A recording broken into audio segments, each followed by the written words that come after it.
Welcome back to another episode here, you guys, to the Lizzie Ends Show.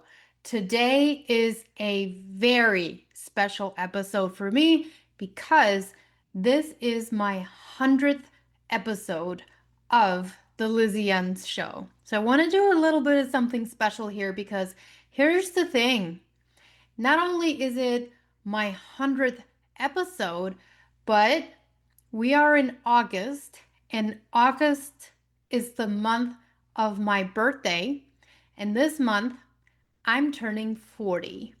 So I thought I want to do something really, really special to celebrate the 100th episode, but also me turning 40 because it's a big, big deal. A lot of people, they hate the idea of turning 40, another decade older. And it's like this moment of, oh man, like I'm getting old. Me, I'm just getting started.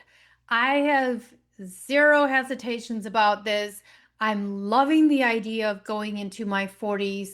One of the reasons for that is I want to be able to show and share and tell people that it's not downhill from here. It's up. We're only going up from here. And if you are taking care of your health, then you should be feeling amazing. But a lot of people that are younger than I am, that are in their late 30s, sometimes even early 30s, they're like, man, like I think my hormones are changing, my metabolism is slowing down. And I just heard all the time, even sometimes people in their 20s. And what I tell you is that it shouldn't be like that. You should be in your prime.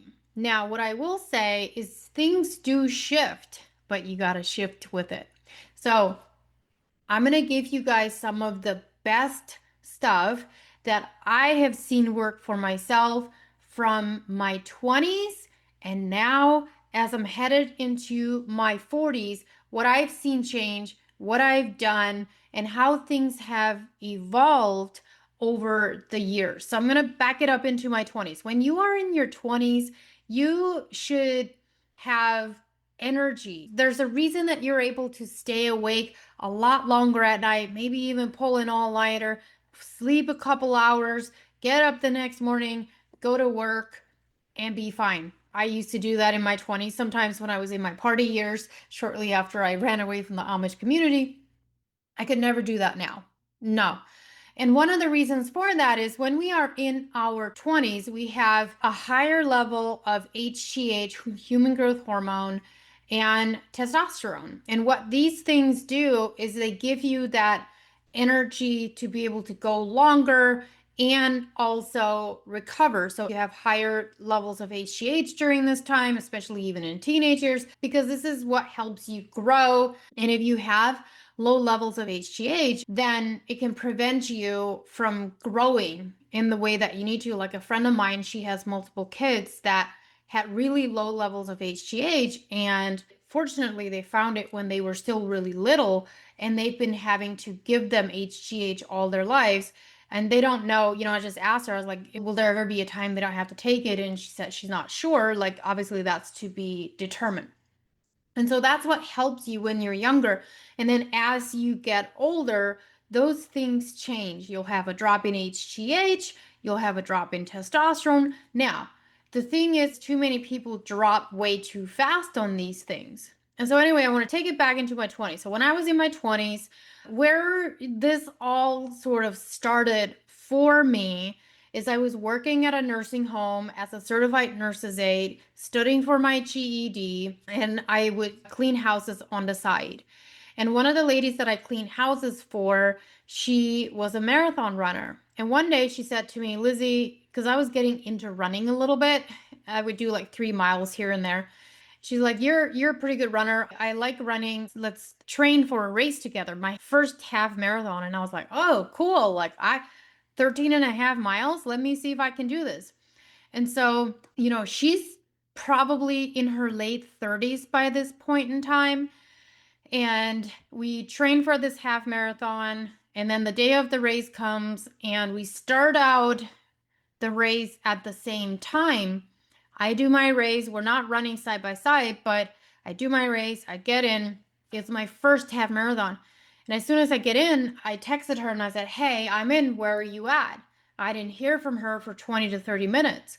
And then she texted me and she's like, "I'm so mad at you. Like, you beat me, and this is your first half marathon. Like, I've been doing marathons for a long time, and this is your first one, and you beat me." Well, in hindsight, looking back now, is yes, she had been training for a long time. She's been doing these races, but I was younger. I was in my prime in my 20s, I believe. I was 25 or 26. And I had a lot of energy and I recovered really well. I was able to do that. And so, anyway, I was like, I can do a half marathon. I can do a full, no problem. Oh boy, a full is like a whole different story. No choke. And I ended up challenging myself to do the full because, first of all, I wanted to challenge myself to do it because I like to push myself. And then I also wanted to be able to say, like, hey, I ran a full marathon. And I did. Then I completed that full marathon. And when I got done with it, I was like, I'll never do that again. And I didn't. I was like, nah, yeah, I got that one checked off my bucket list. I have no desire to do a full marathon again. I was like, maybe a half, but I never have done a half since. Probably won't because I really don't enjoy running like that anymore. Here's why. So I quit the half marathon running or the marathon running. And then I ended up getting married after that. And after we got married 4 months later, we moved to Phoenix, Arizona. And I wanted to change my career. I wanted to do something differently. And while I had been in my GED classes, I discovered that I really like science, the anatomy of the body, all kinds of stuff like that. And that's where I discovered, and then the marathon running made me realize that I really enjoyed health and fitness. And so that's what drove me. And so when we moved to Arizona, I was like, well, I want to do something different. And I found a training school, personal training school that I had found when I was in Ohio. And I was like, you know what? I'm gonna go to school. So I went to personal training school. And I did that for 6 months. It was hands-on, which I highly, highly recommend.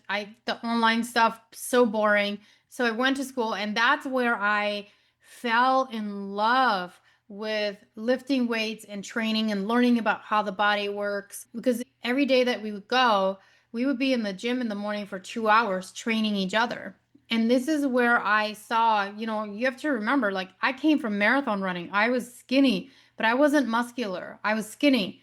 And I went into the gym, started lifting, started learning how to lift, and my body just like ate it up.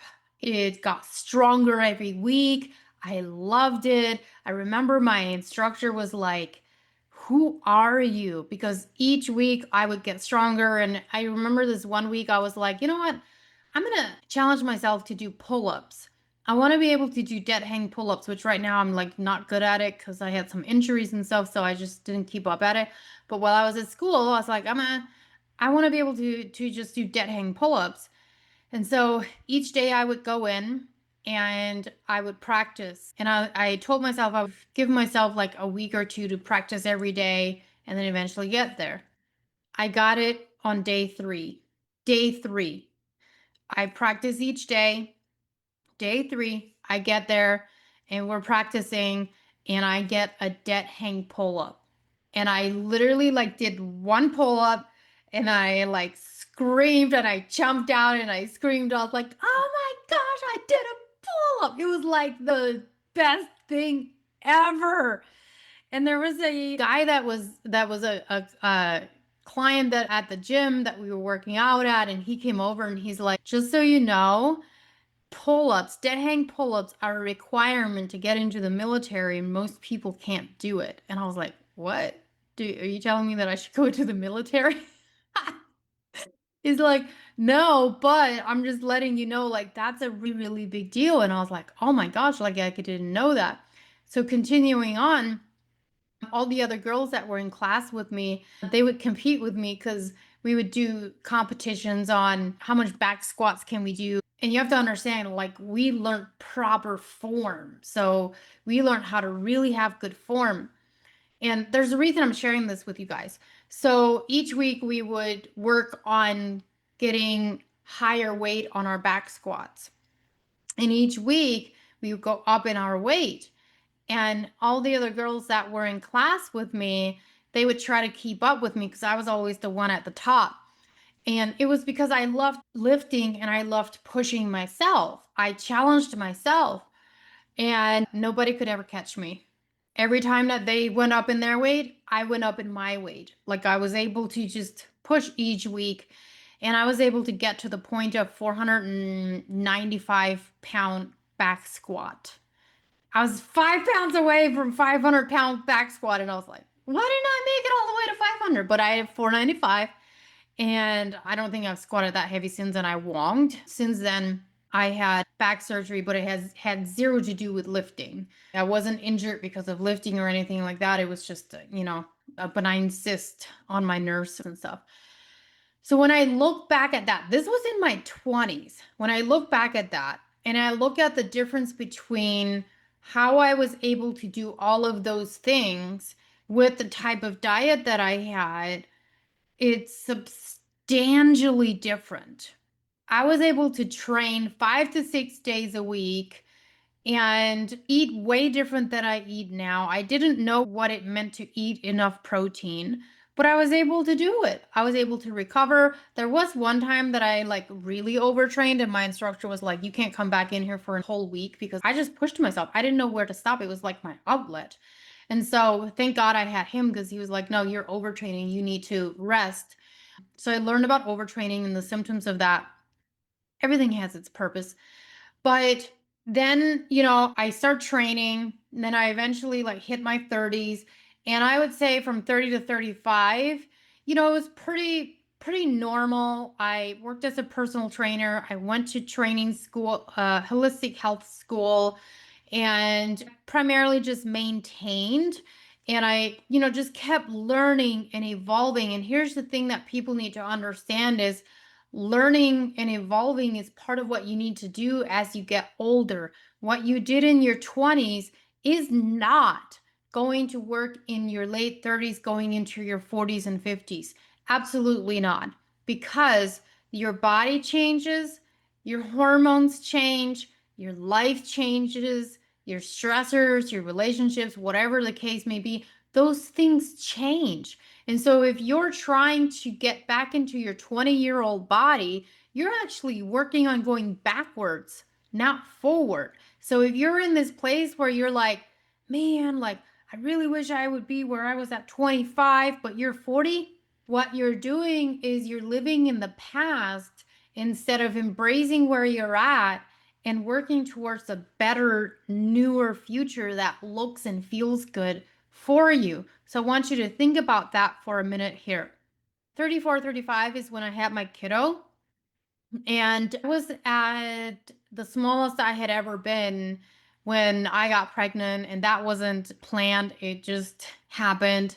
And everything happens for a reason. Wouldn't change a thing, but it was not planned. And so it was a huge shock. And what I actually, at this point in time, I have never competed on stage to do any kind of like composition competing or anything like that. And now I know I never will. But at that point in time, I had trained two women in the gym to help them train for a competition. So this is very specific training. So I was known for the glute training at the gym because I got glutes and a lot of women are like, well, I want those types of glutes. And so I studied a lot about glute training and I knew how to train the legs and the glutes to, have composition in a certain way, waist to hip ratio, shoulders, all of that kind of stuff. So, people aren't just blessed with waist to hip ratio. Some people might, but most people are not. And there's a very specific type of training. I'll give you a trick here. If you train your glutes and you get your glutes trained, your legs strong and your glutes strong in volume, and you train your shoulders to have nice cut, broad shoulders, you get the illusion of a smaller waist. That's just what happens. And so that's what I did is I was able to train a couple girls that wanted to compete and they both placed. One of them placed third the first time, which is almost unheard of. Like usually the first time women compete, they don't place at all. She placed in third, and then the other one she placed in fifth. And so they both placed. And so I was at this place where I was like probably 14% body fat. I was really tiny. And really, the big reason for that is because I was in the gym every single day. So you have to really think about this. I was in the gym training people every single day. I was eating, rather healthy. I trained most days. I had direct access to all of that. And I just remember getting to this place where I was like, I need to push myself. Let me push myself. What else do I want to do? And I decided that I wanted to do a competition just to see if I could do it. So I went to see a posing coach. And because you got to learn how to do the walk and the posing to pop your muscles in a certain way. And I was like, I didn't want to do like the type of competition where it's like you have to starve yourself. And so I went and did that. And she was like, honestly, just a few tweaks here and there, keep working at it at these specific things. And then we work on your walking and your posing, and you should be good to go. Because I was already like so cut. And so I was like, all right, cool. I went home, and a week later, I found out I was pregnant. And I was like, yeah, we're not doing a competition. And I knew of a gal at the time that competed while she was pregnant. I was like, there's no way that's happening for me.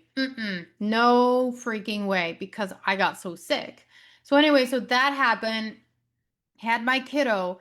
And what I will tell you is that, you know, being pregnant, giving birth, I gave birth naturally, the most transformative thing ever. And what I decided to do is just embrace motherhood. This is just, my life is changing. I'm going to embrace it. And along with that, I embraced the change of my body. And it probably was one of the most healing things I could have done, because the changes of your body that come with motherhood and all of that, like that's just something that can be very, very healing. And I came from a background of major body dysmorphia, eating disorders, all kinds of stuff. And I realized postpartum that I needed to heal from that. And so I was able to let go of a lot of things and heal from a lot of things because of, watching my body grow a human, give birth to a human, and then just, embracing that whole thing. So now I'm in going from like mid 30s, and now this month I'm going to be turning 40. And there's no exaggeration when I tell you that I'm excited. I am so extremely excited for this, because what I will tell you is after my pregnancy and having the kiddo and everything, this is when I started getting like diagnoses. I got diagnosed with the subclinical hypothyroidism. 9 months later, I got diagnosed with Hashimoto's. And so I had to do a lot of healing for myself. I had to go internal and, get to the root of these things. Where's this coming from? Why is someone like me that exercises the way that I exercise, eats the way that I eat, having all these issues? And, there's many things that can lead to this. But what I will tell you, one of the biggest things that I know that leads to these things is trauma, nervous system dysregulation, vitamin and mineral deficiencies that you don't know that are there, like all kinds of stuff. And I, went through a lot of traumatic things. If you haven't read my book, Amish Renegade, you can find my book, Amish Renegade, on Amazon. And this is my autobiography. And I talk about a lot of things in here that I don't really talk about publicly or in social settings and stuff. But there's very traumatic things in here, from sexual abuse to my dad passing away to just, really a lot of stuff like that. And that's what I go into. So if you haven't read that, make sure you do so, because you'll learn a lot about that. But the reason I'm sharing that is because over the last few years, back in 2022, I ended up getting a divorce. And from 2022 until now, so I'm turning 40, around 37 is when I got divorced. From 37 forward, heading to 40, I significantly started seeing changes in my hormones, changes in my physique, changes in how sensitive I am to things. So, I talked about not getting sleep before and being okay with that. In your 20s, you were able to do that. Not here, not now. My kiddo and I went night fishing a couple weeks ago, and I knew we were going to be up until at least midnight. We ended up being, well, he fell asleep on the boat, but I didn't get home until like 1 a.m. It wrecked me. I felt terrible the next day. I was just like, I can't function. Like, I literally felt sick to my stomach. That's how I know how important sleep is for me, because I just can't function without the sleep. And so as you get older, you're going to notice and recognize how important sleep is for you and why it's so sensitive for you. And this is why so many people are like, I can't sleep, but I also feel like crap. So I'm tired and exhausted, yet I can't sleep. And that is the changes of the hormones, the cortisol, your stress levels, all of these things. And that's why so many people, women specifically from, mid 30s to going into 40, early 40s, they're very, very frustrated because they're like, I haven't changed anything. But, I'm gaining all this weight, I'm not sleeping, and it's not because you're doing really anything different than you were. It's because your body's changing. Your hormones are changing. Even someone like me that eats as healthy as I do, I make sure sleep is a priority, all of this kind of stuff.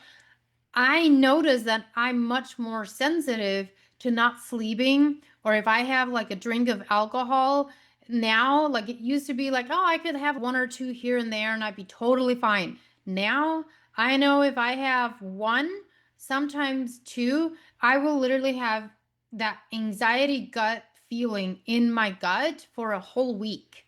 And it takes me so long to recover to that point where it's like, it is not worth it, absolutely not worth it. And so, it's just one of those things that I will rarely have. On occasion, I will, but I'm just much, much more strict on it. Not necessarily strict. I'm just, making choices and saying, hey, I'm not going to have it as much, because as you get closer to 40 and then into your early 40s, like your hormones are shifting and you shouldn't be going into perimenopause. However, what happens is because you have those shifts in your hormones, your cortisol will change, and that's what can make those things different. Where I'm at now is my me time, my time for myself so that I can take care of myself is essential, like way more important than it was in my 20s and in my early 30s.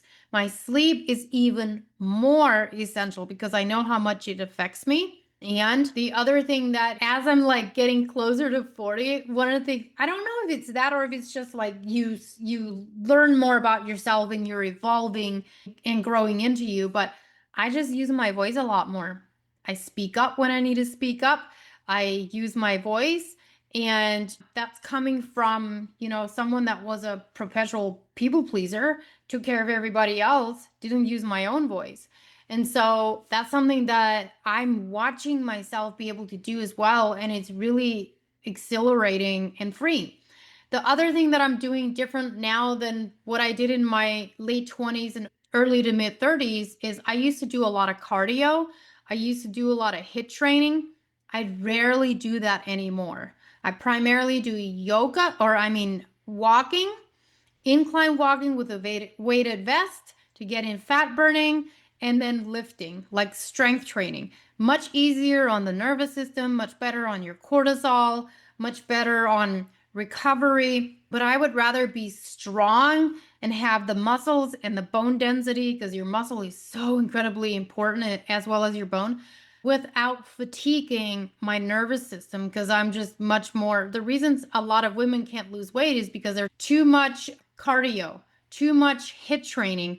And if you already have high cortisol, now you're just spiking it up even more without the proper rest in place. So that's the other thing that I'm doing. And over the last couple of years, one of my audience members on social asked me recently, she's like, man, like you look younger, you look strong and fit. Like, tell us your secrets. What are you doing? It's not a secret, but I do occasional 72-hour fasts when my body tells me it's time. It's not, hey, I'm doing this X amount of every few weeks or whatever. It's whenever I feel like my body's telling me, hey, you need a little reset. You need those stem cells. That's what 72-hour fasts will do. Some people will do 90. Actually, the last one that I did was like 85 hours. But you generate like new stem cells when you do that. So on occasion, I'll do that. And then just being very conscious. I have zero issues eating healthy. That is my love language. I love eating healthy. I'm very conscious about that. I have zero issues getting workouts in, and I have zero issues making sure I get enough sleep. Zero issues with that. The thing that I am really adamant on now that's more of like a conscious effort is like that time to myself for resting. I need that time to rest and recover. And what I will tell you, if you are in this place of, everything's overwhelming, I don't know what to do, start with the foundations. You guys have heard me talk about this before. Like, your foundation is everything. And if you are someone that is in this place where you're like, I don't know where to start, go to my website on www.undietyou.com. You can apply to work with me. So you fill out an application, apply to work with me, and there's very specific questions it'll ask you on the application, and it'll tell you whether or not it's a good fit for you. So basically it'll say, hey, you're approved, it's a good fit, and then you can book your consultation with me. Or it'll just say, hey, it doesn't look like this is the right fit for you based on what you're answering, because it's not the right fit for you and for everybody. I always tell people, like, I am not for everyone, but I am for the right people. So again, when you're thinking about as you're changing wellness, this is the way I explain wellness. Wellness is like a pendulum. It swings. Okay? And it's very important that you swing with it. Okay? Don't stay stagnant. Don't stand still. Don't fight it. Listen to it. Again, I can't emphasize this enough. What you did in your 20s and 30s is not going to work in your 40s and 50s. You got to shift with it. How do I do things differently? You're probably going to have to be much more conscious. You're going to have to be more self-aware of what am I doing on a daily basis to make sure that I'm taken care of. That really, really matters. So again, I just want to thank you guys from the bottom of my heart. This is the 100th episode. I want to thank you guys so much. And you know what would really, really, really make my day in the celebration of this is if you guys if you're a listener and you love this show and you want me to continue to bring guests on, you want me to continue to feed you guys amazing stuff about health and wellness, my own stuff as well, please leave a review, rate the show, leave a review. It helps me. Podcasting is weird. Like, you put stuff out there, you don't always know whether or not people actually like it. There's listeners, but you don't always know if people like it. And so if you can leave a nice review, rate the show, number one, it'll boost it so that more people will see it. And also, if you're listening to it, like, tag me on social. I'm so active on social.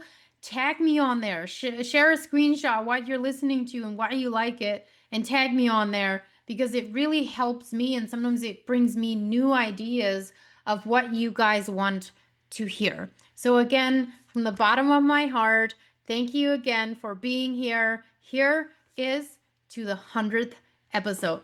I'll see you guys next week. Thanks for tuning into the Lizzie Young Show. If you're ready to take the next step to transforming your health and life, visit www.undietyou.com for all my resources and to book your consultation today. Don't forget to subscribe and join me each week for more tips, inspiration, and conversations with phenomenal guests to help you feel your best. See you guys next week.